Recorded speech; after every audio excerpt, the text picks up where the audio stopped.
rolling start, of course, so this should benefit somewhat the rotaries and turbos, and it does, and away they go. Good start there, it looks like, from Mark Duggan, replenished Aston Martin for 2021, but it's Nick Smith who goes through to lead this one as they go down to turn 2. Brad Shields coming back on the inside of him and gets that spot back, but runs a bit wide, so Smith up the inside again, and they go line for line, and a little bit of a, well, you'd say door handle if they had them, but certainly swapping numbers if nothing else. Side by side over the top of the hill, they pitch it into the right-hander, and finally Brad Shields gets back to the front. That was an absolutely brilliant battle from the pair of them in the opening stage of this race, and you can see both of them squirming as they try to put the power down out of turn 5 as they come over the hill for the first time. So they are on it here, not worrying about conserving the tyres for the 3 races ahead. It's about getting in front and seeing if they can stay there as they come around Corporate Hill. Nick Smith right in behind Brad Shields. I would imagine that Nick's car might be a little bit quicker in a straight line. Stuart Inwood's in 3rd, followed by Duggan in 4th, then it's Cameron and Beauchette. So Beauchette's picked up a couple of stops off the start. Barry Kelleher is running a car. There's a bit of drama for the... that was Lloyd Godfrey's, who had a massive spin in the hairpin. Sorry, I looked up from my screen to see white smoke everywhere, unfortunately, in the back there. So as they come across the line for the first time, it's going to be Brad Shields who will lead the first lap, but only just. Nick Smith pouring around the outside. And they're going to go side by side into turn 1 yet again. Look at the two of them here. This is sports sedan racing. 2 different styles of going racing, and they're right next to each other. Yeah, side by side through turn 1. A lot of respect there. And Shields holds on to it. Just Smith right in behind him, and Shields knows that he's got something. He's got a little bit more grunt than him, and Smith certainly showed that on that occasion. But track position's king. And it worked out in favour of Shields on that occasion because they've reconfigured this car. They spent a lot of last season doing it, taking it from the 20B back to the 13B with a turbo attached to it this year, and a lot of development around that as well by Joe Sade, guy that owns and runs the car on occasions, but very happy to let Brad get into it and run at the front of the field when necessary. So those 2 cars have just moved away, and Stuart Inwood, the best of the rest at this stage, in 3rd spot in the Corvette. Another Corvette. Must say that this, and Beauchette just moves down the inside of Cameron at turn 8. No Grant Dillman, the reigning champion, got drama for one of them. That's Lloyd Godfrey coming into the back of the pits. So he's got the bonnet half popped up there, so there's some sort of damage, and a massive engine failure for the Aston Martin at the final corner. It's pulling to the inside, smoke billowing from both sides of the car, so that will definitely be an engine failure. And unfortunate for Duggan, he will be pulled to the inside and will not take any further part in this race as Beauchette continues to throw what he can at Cameron down the main straight. Nick Smith has got to the lead against Brad Shields. It's all going off. Stuff happening all over the track because Beauchette looks like he's going to take a spot off Cameron. Just as we looked up, we can see Brad Shields in all sorts of problems trying to pull his car up as Nick Smith stuttered down the inside of him and got the job done. So this will be a just reward for Nick Smith, who's persistent, I guess is the best word to describe how hard they've worked on this car to get it reliable. It's got speed, we know that. It's just getting through that reliability has always been the drama, and Beauchette has done the move on Cameron. I dare say that was down at turn 2 because he looked like he was lining him up through 1, and now we'll see if Cameron can fight back. Very similar pace from these 2 cars. Yeah, and Cameron obviously hasn't done much in his car. Didn't combine sedans last year, and I think that was about that. I think they lost an engine on that occasion.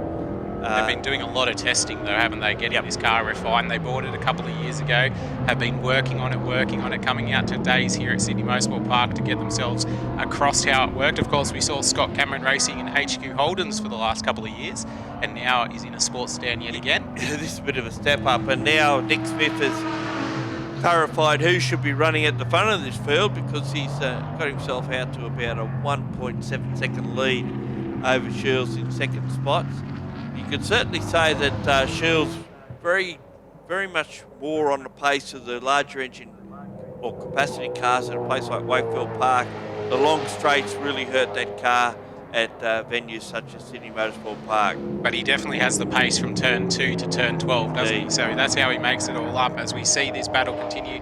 Cameron's trying to stay on the back of Paul Bochet, but Bochet slowly pulling away, and you can just see behind in the Calibra, that is Chris Jackson. He's made his way through from the very rear of the field, so a good drive from him yet again. It's great to see that car actually getting a fair few laps under its belt. Hopefully he'll be able to race the whole weekend.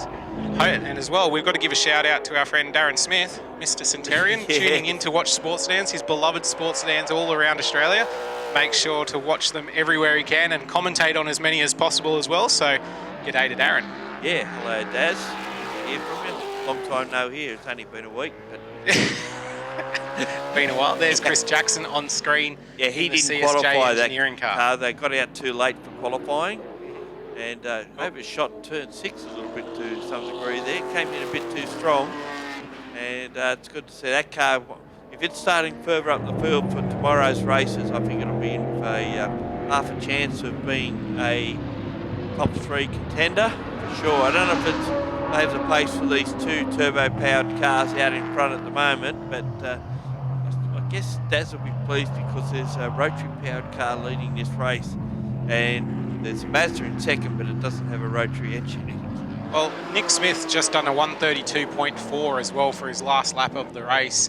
So his pace isn't really dropping away. His best lap's a 132.3 on lap 3. So he's managing to maintain it in the RX-7. That team has put in so much time and effort down into the pits to get it comfortable for him to race. They had a good showing last season under lights here at Sydney Motorsport Park when they brought the car out for pretty much one of the first times to run. And now he looks like he might be rewarded with a first race victory. We've still got a little way to go. 10 minutes remaining here for the first race of the weekend for the Kumo Tyres New South Wales Sports Sedans, proudly brought to you by CTFD this weekend. And we can just see at the final complex, it looks like Whitehead might have some fluid coming out the bottom of his Alpha. Just spotted it there in the shot. He's got the 2 cars bearing down on him, the Commodore and the Atkin Kumo BMW, both Chev powered. Bill is in the Commodore and the now Chev powered BMW LS2 or LS1. Yeah, wraps him up down the straight. Yeah. Spiteri in the Evo in behind them.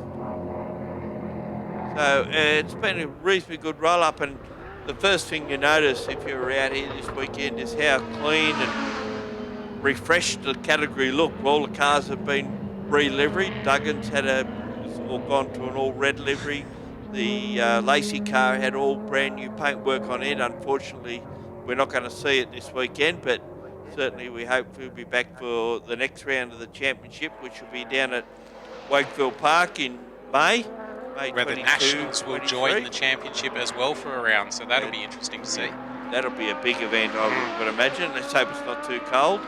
Bochet has not been able to gap Cameron once he got in front of him, so the thing that they've got to watch is that probably Jackson would be possibly closing in on him.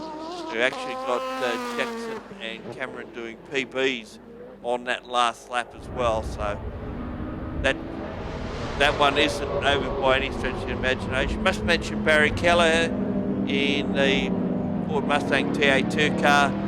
He raced here at the night meeting just a couple of weeks ago, and he's been around a long time, done sprint cars, done motorcycle racing as well, and just likes to have a bit of a play around. And Bochet got all wild and woolly out of turn 5 on that occasion, and Cameron... He's under pressure now, isn't he? Yeah, so there's obviously a handling issue with the Corvette, and Cameron almost found the way through. I don't think the Corvette was necessarily built for anything other than straight line handling, if we're honest. So Paul Bochet doing very well to have that car back up there after a long period out after last year. He saw him at Bathurst and then he didn't get a chance to run again. Yeah, they had dramas with it up there as well. Hails from Canberra in the ACT, and he might be crying poor about his football team last night. At least he can salvage something out of this. So Smith leads, Shields in second. The gap is about 4.5 seconds. Inwood in third position. Would again be another to be looking for reliability to get him through the weekend. Get your reliability right, then come back and find out where you need to hasten the machine along a little bit. Well, Inwood was one of those ones in 2020 who just flew under the radar all season for us, didn't he? He stayed in the top 5 the whole year, got good championship points towards the end. It was hard for anyone to stop the march of Grant Dillman. He won pretty much every round and every race of Sports Sedans last year. Not quite here at the start of this season, so we won't need to worry about him for a bit as we watch Lighthead now copping a bit of pressure from Spiteri in behind. Now that car's being shared across 2 categories this weekend, and now see, oh, Dave Atkins has got the door missing off the side of that car. The right-hand side door, front door, is missing as he goes slowly in the back of shot there. You can see, I'm sure he'll pull into the pit lane. To climb out, did he? No, but he's definitely opened the door for everybody. I was going to mention that Stuart Inwood is a previous state champion in this category back in 2012, long time ago. But so we've still got some 5.5. Oh no! Nick Smith pulling into the pit lane from the lead of the race. As down the straight there, you can see Dave Atkin, the door hanging in the breeze. That'll be around the back of the circuit somewhere because what's left is just a little bit of skin. But Nick Smith pulling into the lane, and that's a massive drama. They will be gutted by that. Seemingly had the race in the bag, but now. And he's in the garage as well. So that car's garaged out of the event. So Brad Shields goes to the lead. Inwood in second.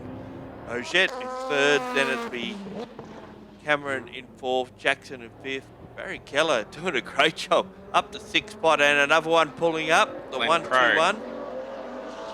That's at the exit of turn 6. The run up the hill behind Corporate. So he's pulled over. The back there, not good times for the turbos, it seems.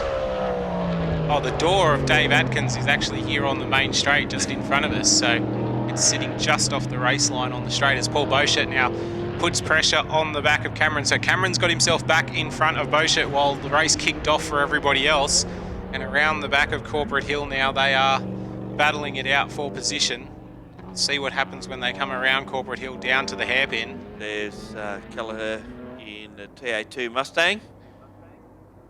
Here they come round Corporate Hill now, down the main straight. You can just see that door just off the driver's line. Oh, almost hit by Smith as he came down the main straight that time. But that's left Brad Shields in the lead of this race with a pretty significant gap back to Inwood. 23 and a bit seconds, almost 25 seconds it's blown out to now. So Brad Shields will be able to bring home the Fiat 124 Coupe, and Paul Beauchet is dropping off from behind Cameron, so maybe the pace of the Corvette going away from him later in the race. And not race for a fair while might have something to do with it as well. I suppose the fortunate part for Aiken with his car is that no one can see that door.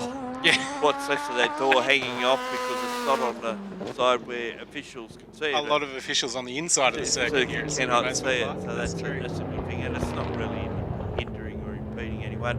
Yeah, Beauchet had a bit of a look down at turn 2, but couldn't get done. This allowed Chris Jackson into this battle, so now we've got a 3-car battle for 3rd place in the race. Cameron, Beauchet and Jackson lying astern, so it may have dropped away for some others at the front of the group, but this battle now for 3rd has intensified, and Beauchet, I think, wants to get the big red Corvette back up to the podium position after losing it out to Cameron. Right, you'd have to almost put your money on Jackson now. He went up the inside, but it was a slower car, so Beauchet had to pull over too. That was Lighthead in the Alpha, who was just in the wrong position. Not his fault by any stretch of imagination. Now, Beauchet has gone defensive. It's allowed Cameron to skip clear as Jackson tries to pull this move. Here we go to the inside in the final complex. So Beauchet's obviously not quite getting the drive out of the hairpin, and that's allowed Cameron to pull away in this battle for 3rd at the moment. He's got a couple of second lead as he came through the timing loop through the back section of the circuit. And look at the licorice straps being left by Beauchamp as he floors it onto the straight in the Camaro. And now down the run into turn 1.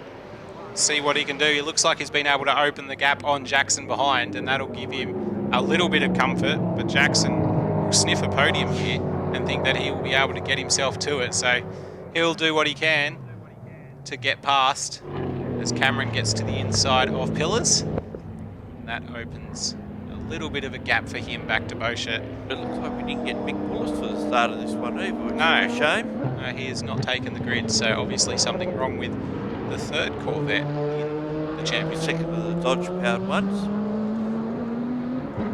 Out in front, Brad Shields continues to lead the way. He's got quite a comfortable lead though. 25.5 seconds. He's green this. He's coming up to get the last lap board as well. There it is, out for him now as he comes around the final complex. So he's got a very comfortable lead. He's coming onto the straight as Inwood comes around the hairpin turn 9. That shows you how big a lead he actually has with one more lap left to go. Oh no, final lap actually. Checkered flag is out. So we Across missed him. the line. We missed him still.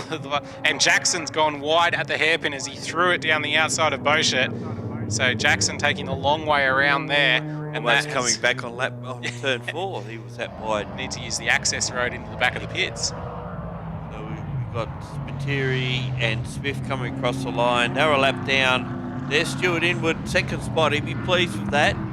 That car has had its reliability issues as well, but for the Chev Corvette Trans Am spec car to get across the line.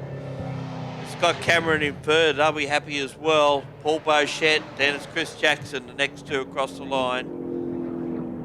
And in position 6 will be Barry Kelleher, which has been a phenomenal effort in the Trans Am spec Mustang.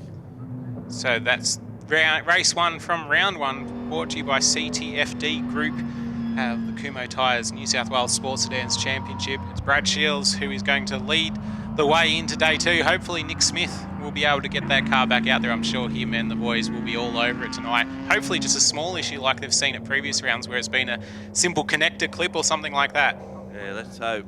All right, we're going to take a quick break and we'll be back with more shortly.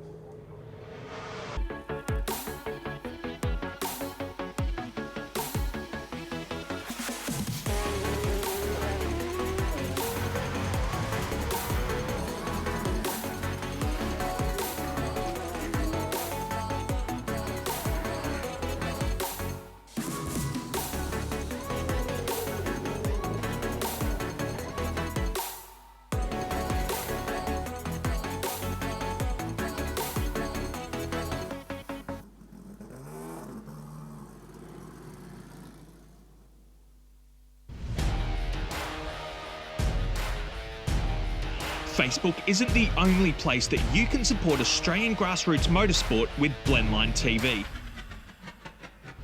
To see more real race cars, more live events, and more of the racing you love, subscribe to the Blendline TV YouTube channel, sign up to our mailing list, or bookmark and subscribe to our website at blendline.tv. Thanks for continuing to support grassroots motorsport with Blendline TV.